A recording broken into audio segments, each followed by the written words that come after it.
geralmente as pessoas leem e estudam, se elas estiverem preocupadas em memorizar e aprender, elas fazem da forma errada.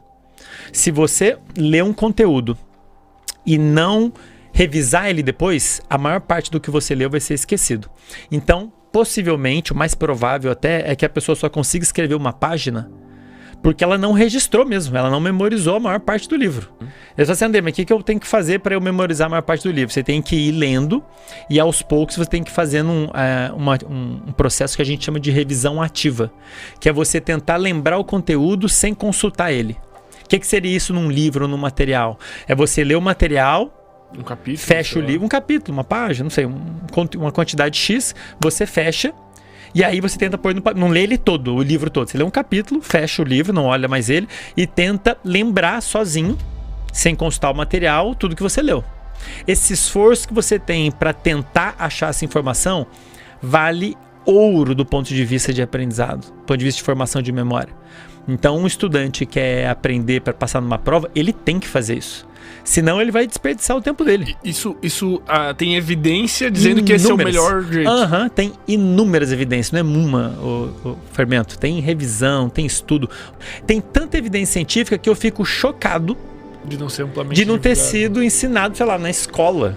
Porque de fato isso é super bem demonstrado. Se você só lê um material uma primeira vez e não tiver nenhum momento de revisão ativa, você vai esquecer a maior parte, tipo 80%.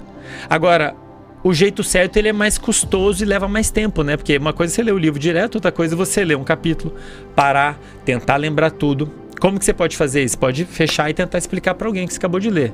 Eu pego, leio um capítulo, depois vou lá e falo, Mário, eu li agora um capítulo sobre isso. Esse esforço que eu tenho de tentar lembrar, para o seu cérebro é como se ele entendesse assim, essa memória que eu estou reativando com esse meu esforço para falar para alguém, para botar no papel, ela deve ser importante. Uma memória que está sendo reativada, que está sendo buscada, entende-se que ela é importante. Essa memória passa por um processo que a gente chama de reconsolidação. Ela fica mais firme no cérebro. Então, cara, isso é um dos maiores erros que os estudantes cometem. É a forma como eles estudam. A maioria estuda lendo e relendo. Lê, relê, ou aula. Assiste a videoaula, reassiste. É o pior método de estudo de todos. Se você for fazer uma prova no dia, talvez funcione. Mas se você for fazer uma prova daqui a um tempo, você vai lembrar muito menos do que uma pessoa que fez a tal revisão ativa. E isso é super bem demonstrado na literatura científica. Pode ser só uma revisãozinha mental mesmo, assim. Tem inúmeras maneiras de fazer métodos, isso, né? Você pode bolar seu método, né? Inclusive, dar um exemplo aqui de um menino que passou em primeiro lugar. Sempre tem essas histórias. O fulano lá do interior de Minas que passou em primeiro na medicina da USP, da Unicamp. E teve um desses meninos que até teve uma reportagem dele no Globo. E a forma como ele estudava era assim, ele anotava os pontos principais num post-it. Ou seja, é um pedacinho de papel que nem dá para você ficar reescrevendo o conteúdo. É só o que é importante. Então, nisso já é muito bom, porque você já está ajudando o seu cérebro a ver o que é importante. Seu cérebro está tentando fazer isso, ele está tentando, ao longo da nossa conversa, o seu cérebro está tentando registrar o que é mais importante para guardar e o que é irrelevante. Se eu te pedir para repetir exatamente o que eu falei, você não vai lembrar, você vai lembrar só as mensagens principais. Ótimo. Então, no que você faz uma estratégia dessa, em que você ajuda ele a ver o que é daquele monte de textos e números, o que é relevante, isso já é bom. E ele fez isso, não sei se ele sabia disso, mas ele botava num post-it só palavra-chave, legal. Agora, mais legal do que isso, ele colocava o post-it só com as palavras-chave e tudo mais, ou fórmula, na frente, no quadro dele. Ele estudava, botava no post-it e colava na frente dele.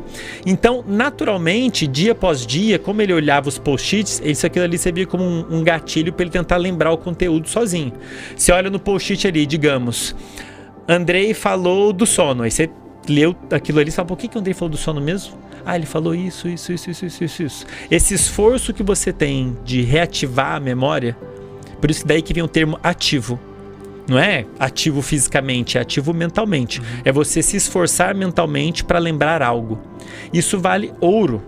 E aí você reativa essa memória e ela é reconsolidada. E esse menino, acredito eu, em boa parte por conta desse método que ele usou, uma forma bem científica. Sim, não sei se ele pensou nisso. Então, assim, é uma possibilidade, não tá em post-it, mas de todas as possibilidades, o mais eficaz, também demonstrado cientificamente, é você estudar por meio de testes. Então, você lê um material e responde perguntas sobre o material, que é uma forma de você até direcionar seu cérebro a buscar alguma informação específica. Então, digamos, a gente teve uma conversa aqui completa sobre sono. Aí logo depois da nossa conversa eu te dou uma lista de perguntas sobre o que eu falei. Quantas horas um adulto precisa dormir? Qual é o horário normal de sono de um adolescente? Como a luz afeta o nosso sono? Só as perguntas. Aí você lê a pergunta, tenta achar a informação. É como se eu estivesse te pedindo a pergunta, né? Estivesse te pedindo para achar um livro específico na biblioteca, né? E aí você vai lá, busca na sua biblioteca de memórias e tenta achar aquela informação. E essa busca ativa, como eu disse, vale ouro, cara. Só que é mais custoso e toma mais tempo. Você já ouviu falar da curva do esquecimento? Não. É super famosa no mundo dos concurseiros. E, enfim, tem até uma discussão grande na literatura científica. É uma curva que descreve o quanto a pessoa esquece um conteúdo depois que ela estudou ele, dia após dia.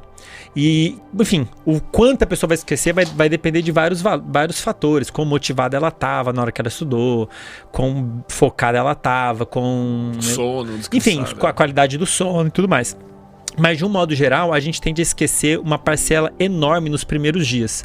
Só para você ter uma ideia, alguns estudos, pelo menos, apontam que a pessoa pode esquecer algo em torno de 50% no primeiro, segundo dia. Então, passou 2 dias. Se você não buscou aquela informação de novo, não revisou ela, o cérebro apaga. Ele entende, isso aqui não é tão importante, e a tendência é ir apagando conforme as noites vão passando. A regra é essa, né? Aquilo que não é, aquela informação que não é reativada, entende-se que não é relevante, porque ela não está sendo usada. Então é como se fosse um livro numa biblioteca que ninguém aluga. Ninguém busca esse livro e você fala, tira esse livro da prateleira aqui, vamos liberar espaço para livros que as pessoas realmente estão interessadas.